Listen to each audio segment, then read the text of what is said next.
Hello, my crafty friends. It's Marie from Marie's Vermont Creations, and today is the first card in the Countdown to Christmas card series for 2023. I am joining Michele from Scrapsecrets. We are going to be bringing you 2 cards a week up until Christmas. So like I said, this is our first one. And my only request when we did this series was that this be our first stamp set that we used. I purchased this last year from Honeybee Stamps, and with shipping delays and they had a great sale and just the amount of volume of orders that they had, they were not able to get this to me so that I could use it before the holiday season. So I've been dying to use it. And so Shell actually sent me a Christmas card last year using this stamp set, and that was the reason that I ordered it. And I just been wanting to use it and haven't been able to. So I am cracking it out. It is a Honeybee stamp set called Saint Nick. So I have a piece of watercolor cardstock, and I am stamping that a couple of times using some of the black ink here. And then because I am famous for smearing this ink if I don't wait, and it's on watercolor paper, so I've done it a couple of times, so I am going to coat this with some clear embossing powder and heat set that so that 1, I don't smear the ink, and 2, when I go to use my watercolors, it will give me kind of like bumper pads so that I don't get colors blending into other areas, because the heat embossing will kind of give me a protection from that from happening. So I'm just putting my embossing powder back in my container, and I will heat set this. And when you're working with embossing powder, so it is kind of grainy and dull when you first put it on, and when you take your heat gun to it, it will begin to get smooth and shiny, and you can see it happening as I move it across the panel. So you just want to keep your heat tool moving so that you don't. One, it'll help with warping. You won't have as warped of a piece of paper, and you won't have the potential to burn your paper, because if you leave it sitting for too long in one place, you can get the paper too hot and it will scorch. So I'm just going to let that set for just a second, and I am using this Arteza watercolor palette, and I'm just using them straight from the palette. I've added a little water. The red I'm going to use just as it is, and I have sped this up. I did leave the painting in. I don't normally leave my coloring in, but it's nothing fancy, no shading, nothing exciting. If you want to learn to color, I am not your girl. There are plenty of makers out there who that is what they're really good at. I do it just because I enjoy it. It's not something that I would want to give lessons on.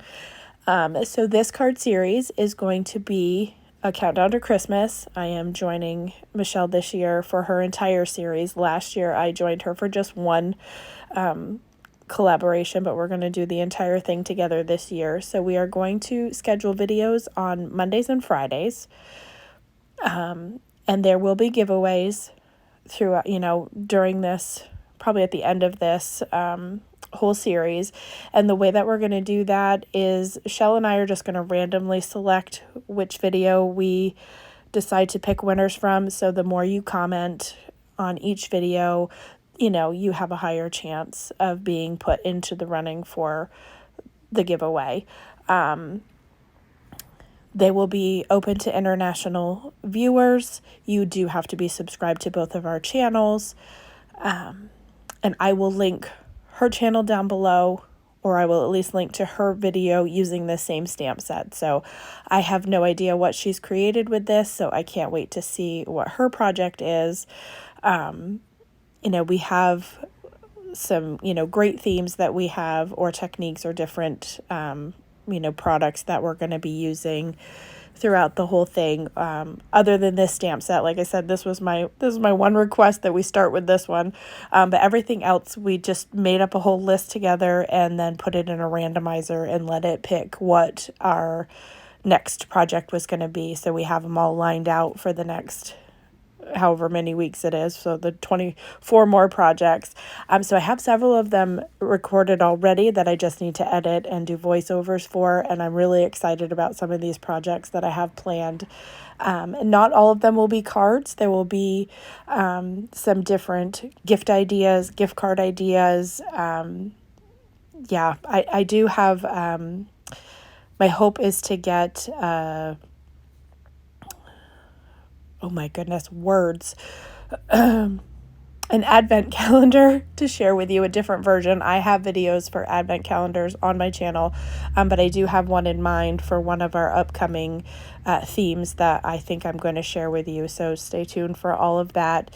If you have projects that you'd like to see, feel free to leave me a comment down below, whether I fit it in for this series or we'll be doing additional videos throughout. Like as this Christmas series gets started, I'm also still working on Halloween cards, so it will jump back and forth between Christmas and Halloween and fall cards for a little bit on my channel, because I'm not fully in the Christmas making spirit for strictly just working on Christmas cards, so I am really enjoying the Halloween cards as well, so there will still be some more of those through the rest of October.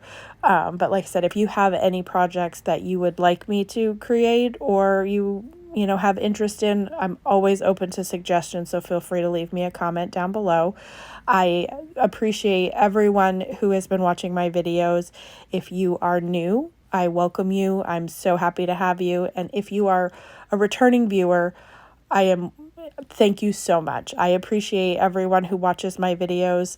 I have some pretty core people who are definitely watching and commenting, and I truly appreciate all of the interactions that you guys, that we have together. I really, really enjoy it. It makes making these projects worth it, especially if you create something or inspired to create something that I have, shown. That always brings me great joy. Note on the painting, when I was doing the face, I did it slightly darker than I wanted it to. So what I've done, I will take just some clean water and run it over the face and then take a paper towel and kind of sop that up, and it gave me a much softer color for the skin tone, which was something, more of what I was looking for. I did mix some colors on the palette here just to, get the colors that I wanted. And here I am. I'm just lightening that up because when I first did it, I was like, ooh, nope, that's not what I was going for. So there are ways to fix it, which is always good. And because I had a lot of the coloring already done, so I definitely wasn't feeling like starting over. And then once I have that done, I do take out my Gonzai Tombi gold palette, and I will use that for the bell and the belt, I believe, just to give that some shimmer. This is a great paint palette. It's great for splatter and different things. I did not do any splatter, but I definitely could have, but I opted to keep it to just the little details for that, to use the gold. And then once I have this all painted and I let it dry for a little bit, I am going to just fussy cut that off screen. I don't know if there's a die set for this or not. If there is, I do not own it. I have not cracked out my scan and cut in a while. I should do that. That would have been good for this project as well. Because I bought the scan and cut to try to reduce the number of dies that I buy and fuss kitting that I do, because it's not my favorite thing in the whole wide world to do, but I will do it. And this image wasn't, difficult to do by any means. And so that's all cut out. So I changed my mind on the pattern paper I had originally selected. I thought that one was a little bit too busy. So I went with this green pattern paper. It's just from my stash. I'm not even sure what company it's from. As you can see, I had done the stamping on the other side of this and it didn't come out as well. So I flipped it over and did it again. Thank goodness paper has two sides. So I'm just using some wet glue to adhere this entire Santa down to the corner of my panel. And it takes up a good section of it. So it's a good size stamp. And then I will adhere the green panel using some foam tape just to give it a little bit of dimension. And this foam tape that I have is from Amazon. But before I put the foam tape on, I did remember to stamp my sentiment. So I am using the sentiment from the same stamp set, and I am going to heat emboss that in gold. So I'm going to stamp that with Versamark ink, which is a clear sticky ink. It gives you time to adhere your embossing powder.